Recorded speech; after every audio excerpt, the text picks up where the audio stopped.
አክብሮታዊ ሰላምታችን በያላችሁበት ይድረስ። የተወደዳችሁ የዱካ ሚዲያ ቤተሰቦች እነሆ የዕለቱን ዘገባዎች ከዚህ በመቀጠል ማቅረብ ጀመርን። በሰሜን ሜጫ ብራቃት ከተማ እርስ በእርሱ የተዋጋው የአገዛዙ ጦር ንጹሃን የገደለ ሲሆን እስካሁን 53 መድረሱም ተገለጸ። የአማራን ሕዝብ ለመጨፍጨፍ አማራ ክልል የገባው የፋሽስት ጦር በሜጫ ምዕራዊ አቅራቢያ በምትገኘው ብራቃት ከተማ ከ53 በላይ ንጹሃን ጨፍጭፏል።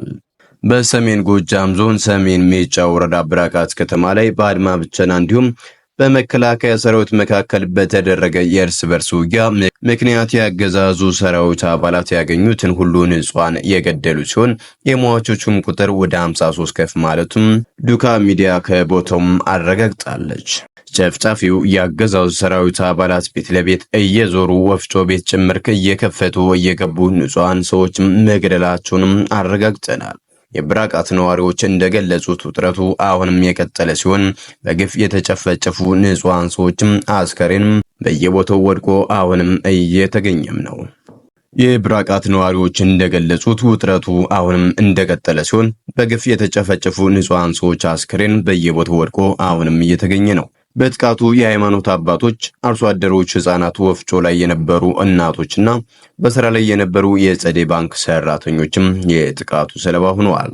በ2016 ዓ.ም በምዕራዊ ከ200 በላይ ንጹሃን ጭፍጨፋ በዚሁ በብራቃትና አካባቢው ጨምሮ ላይጋፊት ገብርኤል የቆሎ ተማሪዎችና የካህናት ጭፍጨፋ በአጠቃላይ የሚጫ ምድር ተደጋጋሚ የግፍ ጭፍጨፋዎች በንጹሃን አማራዎች ላይ ተፈጽመዋል። በተለይም ከዓመት በፊት በምዕራዊ ከተማ የተፈጸመው ጭፍጨፋ ከሁሉም የከፋና የአገዛዙ ጭካኔ የሚያሳይ ሲሆን የአሁኑ የብራቃት ጭፍጨፋ ደግሞ ከሁሉም የባሰ መሆኑንም አስተያየታቸውንም ሰጥተውናል። በሸዋ፣ በጎጃም፣ በወሎና በጎንደር ተመሳሳይ ጭፍጨፋዎች በአገዛዙ ወታደሮች ላይ የተፈጸሙ ሲሆን ከዚህም ሲያልፍ በድሮና በጀት ንጹሃንም ተገድለዋል። በተያያዘ ዜናም 33 ንጹሃን በጎንደር ቀጠና በድሮን ተጨፈጨፉ። በጎንደር ቀጠና ኪንፋዝ በገላስላሬ ከተማ 33 ንጹሃን በሁለት ዙር የድሮን ጥቃት ጭፍጨፋ መፈጸሙን የዓይን እማኞች ለጣቢያችን ገልጸዋል። ኦህዴድ መራሹ የአብይ አህመድ አገዛዝ በፋኖ ከፍተኛ በትር ሲደርስበት ንጹሃን ኢላማ ያደረገ ጥቃት መፈጸሙን አጠናክሮ መቀጠሉን በተደጋጋሚ ከሚወጡ መረጃዎች መረዳት ይችላል።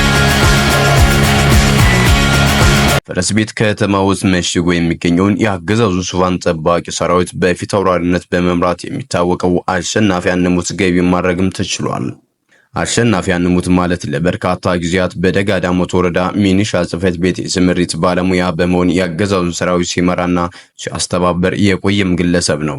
ይህ በእንዲህ እንዳለ የአማራ ፋኖ በጎጃም ሁለተኛ ተፈራ ዳምጤ ክፍለ ጦር ደጋዳሞት ብርጌድ ከሰሞኑ ለጸላት ሰራዊት የሰጠውን የምህረት አዋጅ ተከትሎ ከነሙሉ ትጥቁ ከጠላት የስምሪት ቀጠና ወጥቶ የወገን ኃይልንም ተቀላቅሏል። በስተመጨረሻም ዓላማችን ያገዛዙን ስርዓት በስነ ልቦናም ጭምር ማፍረስ እንጂ የመግደል ሱስ አለመሆኑን አውቃችሁ ሌሎች አገዛዙን በባንዳነት እያገለገላችሁ ያላችሁ የመከላከያ ሰራዊት፣ የአድማ ብተና፣ የሚሊሻ እንዲሁም የፖሊስ አባላት የምህረት አዋጁን ተጠቅማችሁ የወገን ኃይልን ብትቀላቀሉ ምንም አይነት ስነ ልቦናዊም ሆነ አካላዊ ጉዳት የማናደርስባችሁ መሆኑን ከወዲሁ ለመግለጽ እንወዳለን።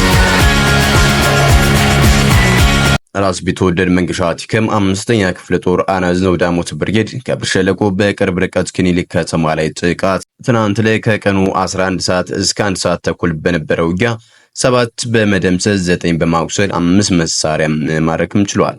ሁለተኛ ተፈራ ዳምጤ ክፍለ ጦር መብረቁ ተፈራ ብርጌድ ጠላትን ሲወቅተው አምሽቷል።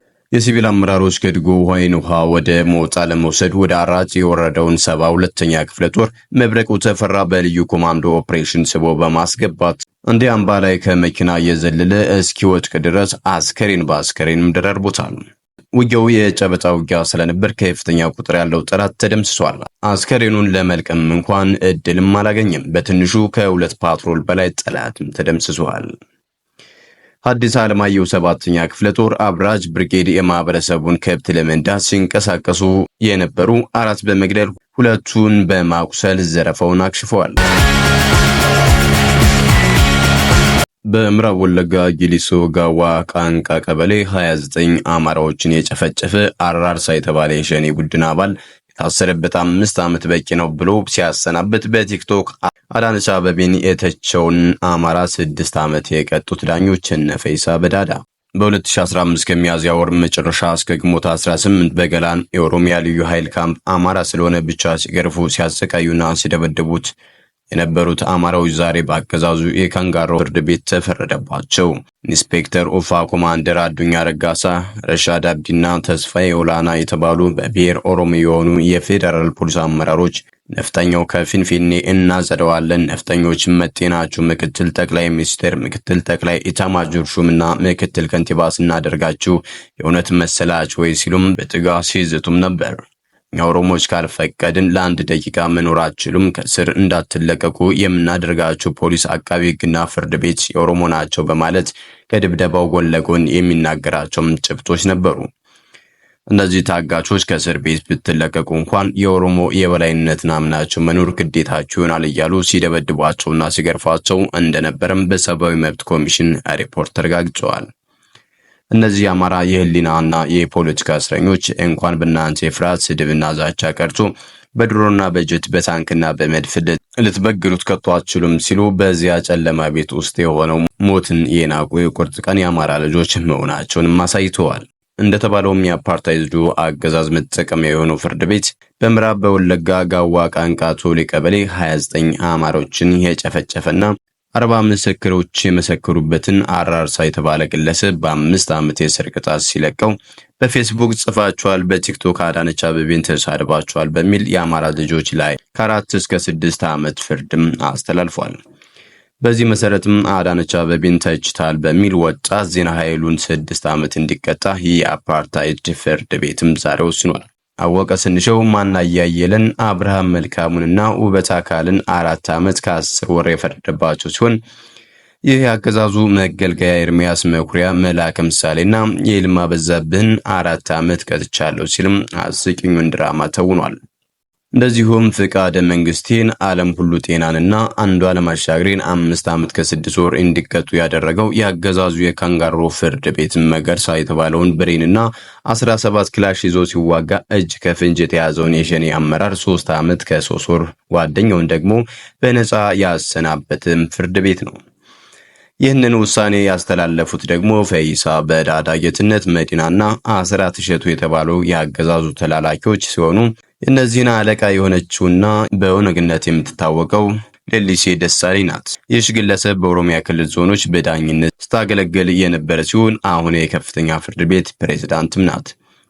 የዛሬው የፍርድ ቤት ውሎ የኦሮሞ ስርዓት መንግስት በቀጣይ የአማራ የህሊና እስረኞች ላይ ምን ሊወስን እንደሚችልም ያመላከተበት ችሎት ነው።